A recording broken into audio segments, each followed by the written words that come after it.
오늘의 제목은 심판의 분명함, 나는 어디에 서 있는가입니다. 심판의 분명함, 나는 어디에 서 있는가. 언젠가 뉴스에서 산불을 진압하는 소방수들의 인터뷰를 좀 보게 된 적이 있습니다. 그들의 말 중에 아직까지 기억에 남는 것이 있는데, 자신들은 불을 끌어온 것이 아니라 불을 더 번지지 않도록 막으러 온 것이다.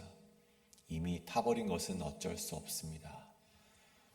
그렇게 인터뷰를 했던 것이 아주 뇌리에 아직도 기억이 박혀 있습니다. 오늘 본문은 하나님의 진노가 이 땅에 쏟아지는 장면을 보여주고 있습니다. 일곱 대접의 그 심판의 환상이 시작되고 있는 것이죠. 근데 이 장면은 더 이상 이제는 경고를 하는 것이 아닙니다. 그리고 이제는 회개를 해야 한다의 그런 외침도 아닙니다. 하나님께서 참으실 만큼 참으신 후에 이제는 심판이 시작이 되고 있는 것이죠.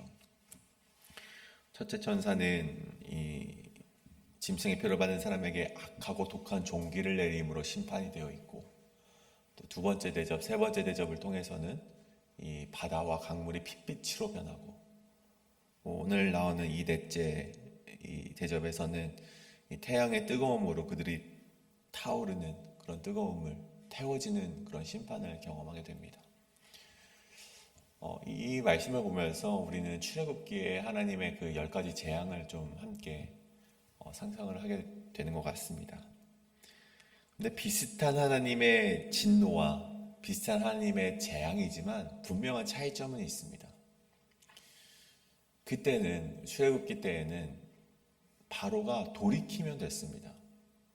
그들이 회개하기만 하면은 그 재앙이 멈추는 것이죠. 근데 오늘 심판은 어떻습니까? 이제 끝난 것이죠.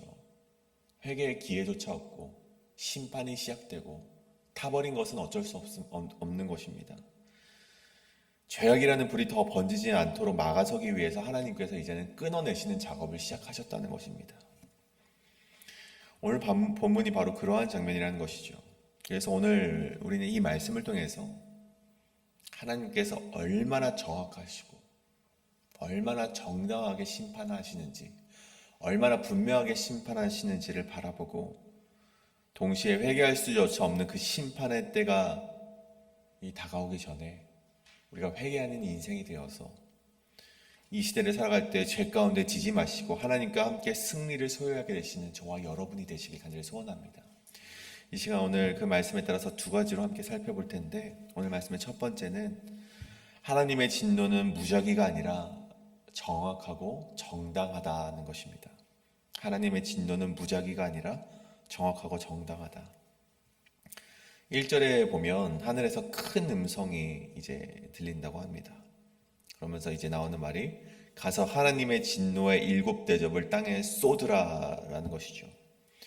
이 쏟으라라는 말은 에크헤오라는 헬라어인데, 이것은 우발적인 행동이 아니라 가다가 물을 흘려버렸네, 쏟아버렸네, 그런 실수가 아니라 의도적이고 의지를 가진 계획적인 쏟음임을 보여주는 단어라는 것이죠.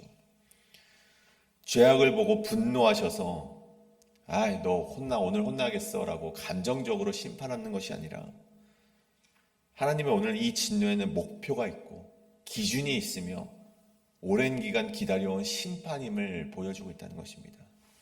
그 모습을 보십시오. 2절을 보시면 첫째 천사가 대접을 땅에 쏟자 짐승의 표를 받은 자들과 그 우상에게 경배한 자들에게 악하고 독한 종기가 생겨났다고 합니다.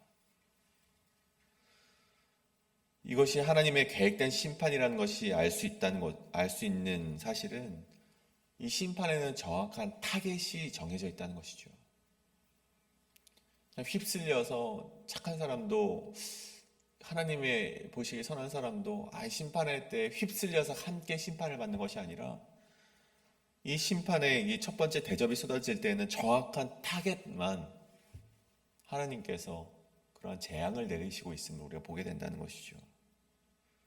누가 그 표를 받았는지, 누가 우상에게 무릎을 꿇었는지, 누가 그분의 통치를 거부했는지 하나님께서는 분명하게 아시고 조준하시고 그들에게만 재앙을 내리셨다는 것입니다.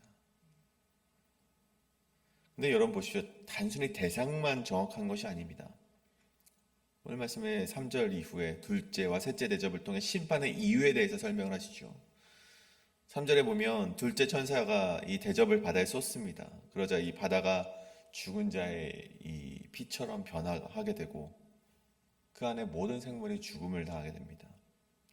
그리고 셋째 대접에서는 강과 물의 근원이 피로 변하게 됐는데 이때 천사가 이렇게 선포를 하죠. 그들이 성도들과 선지자들의 피를 흘렸으므로 그들에게 피를 마시게 하신 것이 합당하니이다. 합당하다라는 단어, 이 악시오스라는 헬라어는요, 그러기에 마땅하다라는 뜻을 가집니다. 그럴 만한 가치가 있고 당연하고 마땅하다라는 단어죠. 하나님께서 오랜 시간 이 심판을 유예해 오셨습니다. 많이 참아 오셨죠. 그 참으신 이유가 무엇입니까? 하나님의 백성에게는 회개의 기회를 한 번 더 주시기 위해서, 그리고 악인에게는 그 악을 더 분명하게 하여서 심판이 정당하게 하기 위하여서 오랫동안 참아오셨다는 것입니다. 그런데 이제 이 심판의 때가 이르렀습니다. 이제 하나님은 악인에 대해서 그리고 회개하지 않은 하나님의 백성을 향해서 그 정당성을 논하고 계신다는 것입니다. 내가 너 그렇게 시간을 많이 줬는데 회개하지 않았어? 이제 이 심판이 너에게는 마땅하다. 악시오스. 그럴 만한 가치가 있는 것이다. 너희 악인들, 너희 그토록 의인들을 핍박하였으니 이 심판이 너희에게는 그럴 만한 가치가 있다. 마땅한 것이다. 하나님의 심판이 아주 정당하게 그 이유를 갖추었다는 말이 되는 것입니다. 다 버린 것은 과감하게 버리고 이제 번지지 않을 수 있도록 단호하게 끊어내는 하나님의 심판을 오늘 말씀이 보여주고 있다는 것입니다. 그래서 저는 오늘 본문을 통해서 우리 하나님의 진노가 얼마나 무서운지, 하나님의 진노가 악성 종기가 있고 물이 핏빛으로 변하고 모든 생물이 죽는 얼마나 무서운가, 이것에 초점을 맞추지 마시고 오늘 본문을 통해서 하나님의 심판이 얼마나 정확한가, 이것에 우리가 조금 더 집중해 보길 원합니다. 여러분, 하나님의 진노가 정확하고 분명하다는 것은요, 그만큼 우리의 선택과 우리의 삶의 방향이 분명하게 기록되고 있다는 것을, 또한 다른 말로 하면 하나님께서 그것을 분명하게 알고 계시다는 것을 말하는 것입니다. 누가 그 표를 받았는지, 누가 거짓을 따라가면서 의를 비웃었는지, 누가 성도의 피를 흘렸는지 잊지 않고 하나님께서는 지금도 기억하고 계시다는 사실인 것이죠. 그래서 오늘 우리는 혹 내 삶 가운데 짐승의 표처럼 아무렇지 않게 받아들이고 살아가고 있지 않은지, 내가 내 인생에 하나님의 통치를 밀어내고 내 방식대로 살아가고 있지는 않은지 우리 역시 정확하게 점검을 해보아야 된다는 것입니다. 하나님께서 사랑의 하나님이시니까 이것 정도는 내가 기도하면 넘어가 주시겠지가 아니라 정확하게 내 삶을 진단해야만 한다는 것이죠. 물론 그렇게 무거운 것만 있는 것은 아닙니다. 또 한 가지는 우리가 이 말씀을 통해서 단지 심판의 무서움을 보는 데에서만 그쳐서는 안 된다는 것이죠. 오히려 이 말씀은 악이 판치는 세상 속에서도 우리가 왜 낙심하지 않을 수 있는가에 대한 또한 희망을 우리에게 전해주고 있습니다. 하나님께서는 지금도 보시고 계시며 지금도 정확하게 계산하시고 계시다는 것은 하나님께서는 의를 따라 우리에게 갚아주실 것임을 또한 기대하게 만드는 말씀이라는 것입니다. 우리가 하나님의 말씀을 의지하며 우리가 하나님의 말씀 가운데 살아간다면 우리가 받는 핍박을 하나님께서 반드시 되갚아 주시고 그리고 우리의 핍박을 모른 척하지 않아 주신다는 희망의 말씀이 되기도 한다는 것입니다. 사랑하는 성도님, 우리 모두 이 정확하고 분명하신 이 공의로우신 하나님의 심판 앞에 오늘을 겸손하게 이 소망을 또한 품으시고 또한 정확하게 우리의 삶을 진단하며 살아가시는 여러분이 되실 간절히 소원합니다. 그다음에 두 번째는 무엇인가? 이 회개하지 않는 고집은 미련한 것이다 라는 것입니다. 회개하지 않는 고집은 미련한 것이다. 넷째 천사가 이제 나오게 됩니다. 이 넷째 천사가 이 대접을 태양에 쏟자 사람들은 불에 타는 듯한 고통을 당하게 됩니다. 이 8절과 9절의 말씀이죠. 여기서 우리는 자연재해 이상의 현상을 보게 됩니다. 이 현상은 자연이 스스로 일으킨 재앙이 아니라 하나님께서 통제하시는 창조 질서 가운데 이루어지는 심판인 것이죠. 오늘 이 심판의 상징을 보여주는 요한계시록의 상황을 우리의 현실과 좀 맞추려는 시도가 여러 번 있었죠. 이전에 목회자들이 정말 이러한 현상은 요한계시록이 말하는 현상이다라고 말을 했지만 사실 그렇게 꼭 맞지는 않았습니다.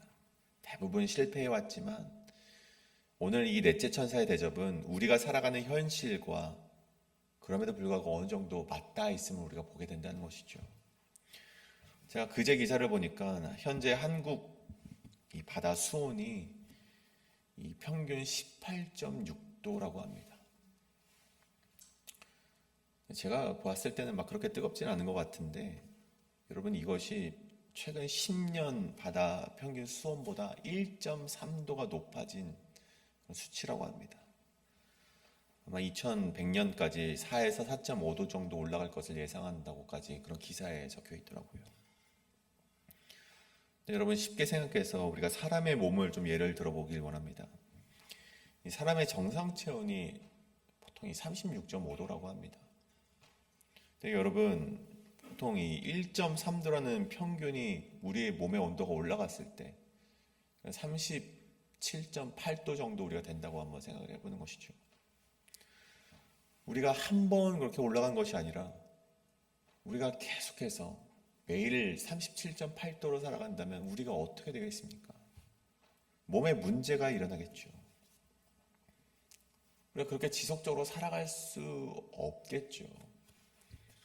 우리가 그렇게 문제가 일어난다면 어떻게 해야 됩니까? 체온이 올라가면 병원에 가든가 내가 좋지 않은 음식을 먹고 있다면 그런 음식들을 끊고 어떻게든 체온을 내려야 하는 것이 급선무가 되어야 되겠죠.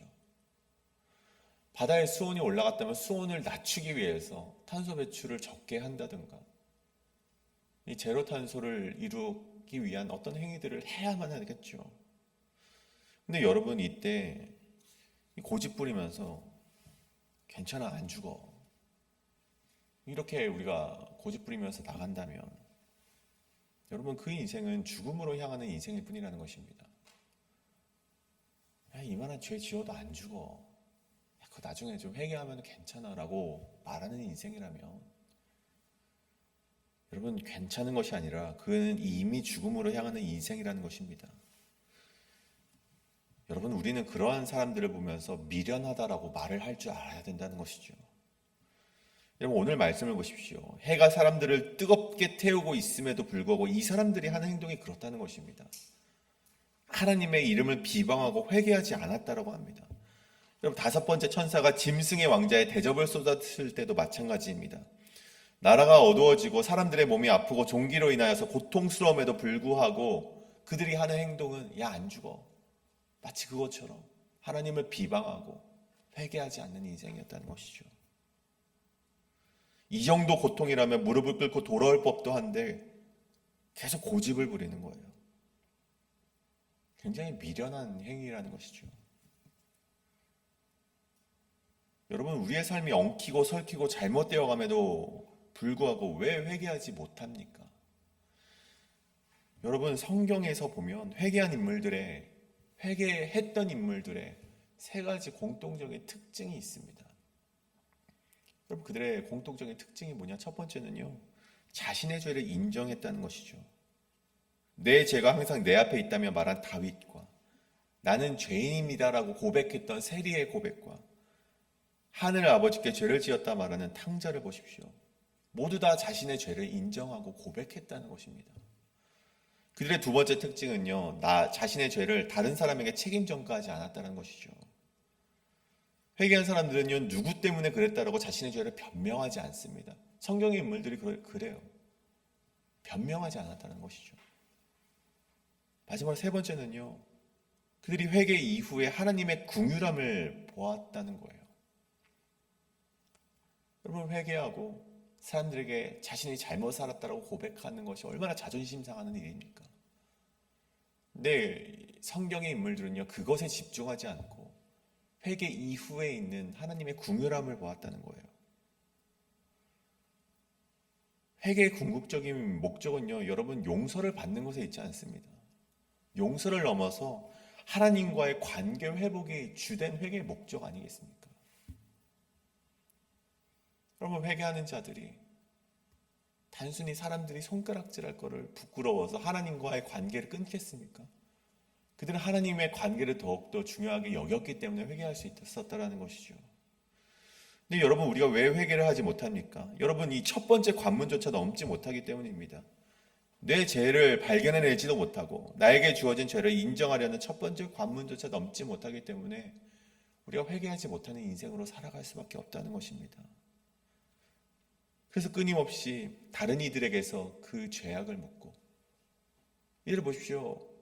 심판이 다가오는데도 자신의 죄를 인정하지 않고 하나님께로 그 책임을 전가하고 있습니다. 당신 때문에 그렇습니다. 하나님을 비방하며 회개하지 않는 인생이라는 것이죠. 여러분, 우리는 이 심판 앞에 고집을 피워서는 안 됩니다. 회개를 하며 나아가야 되는데, 이 회개의 첫 걸음은 자신의 죄를 정직하게 바라보는 것으로부터 시작이 된다는 것입니다. 내 삶에 주어진 경고음 앞에서 나는 회개의 자리로 나아가고 있는가? 아니면 여전히 변명하고 미루고 고집을 부리고 있는가? 삶이 무너지고 부서지고 있음에도 불구하고 여러분, 회개하지 않고 버틴다면 그것은 단순히 힘들고 위로받을 인생이 아니라 미련한 선택일 뿐임을 반드시 기억하시는 저와 여러분 되시길 간절히 소원합니다. 사랑하는 여러분, 오늘 말씀을 좀 정리하고자 합니다. 어제 우리 목사님 말씀 가운데 그런 말씀을 좀 해주셨습니다. 심판의 때에는 이 땅에 분명히 두 부류의 사람으로 갈라지게 된다라고 어제 말씀을 해주셨죠. 어제 말씀을 듣는 내내 그 메시지가 자꾸만 머릿속에 맴돌더라고요. 이 두 부류의 사람으로 나눠진다는 그 말씀이, 저는 그래도 이 목회를 하겠노라 서원까지 하고 이 미국 먼 땅으로 하나님만을 믿고 하나님이 보내셨으니까 하나님을 의지해서 왔죠. 그래서 어제 목사님이 말씀하셨을 때 나는 그래도 좀 이 하나님의 편에 좀 안전지대에 놓여 있겠지라는 생각을 좀 했습니다. 어제 그 말씀을 들으면서 난 좀 안전지대에 있겠지. 하나님의 심판의 때가 왔을 때 나는 괜찮겠지라는 생각이 들더라고요. 그러면서 오늘 말씀을 좀 묵상을 하는데, 분명하고 명확하신 하나님의 심판이라고 말씀드렸잖아요. 분명하고 명확하신 하나님의 심판. 근데 이렇게 분명하신 하나님의 심판대 앞에 내가 섰을 때 정말 나는 하나님의 기준 안에 들어갈 수 있을까? 물론 내 과거를 돌아보면, 내 뒤를 돌아보면 하나님께서 오느라고 왔지만 정말 그런 거 다 제외하고서 그냥 나라는 인간이 하나님 앞에 섰을 때 내가 정말 하나님의 그 심판대 앞에서 심판을 면할 수 있을까? 그 질문이 또 한 번 저에게 이렇게 질문이 되어지는데, 그 질문에는 손쉽게 대답을 할 수가 없겠더라고요. 여러분에게도 그런 질문을 한번 던져보길 원합니다. 이 하나님의 심판대 앞에 섰을 때 이 땅은 두 부류의 사람들로 분명하게 나눠지는데 나는 그 14만 4천 명의 성도들처럼 그 앞에 서 있는가? 사실 이 모든 판단의 주권은 하나님께 있습니다. 우리가 판단할 수 있는 것이 아니죠. 내가 걸어온 길이 판단하는 것이 아니라 오직 하나님만이 오늘 내가 어떻게 살아가는가를 판단하실 수 있다는 것입니다. 그렇기 때문에 오늘 우리는 날마다 회개하며 살아가야 된다는 것입니다.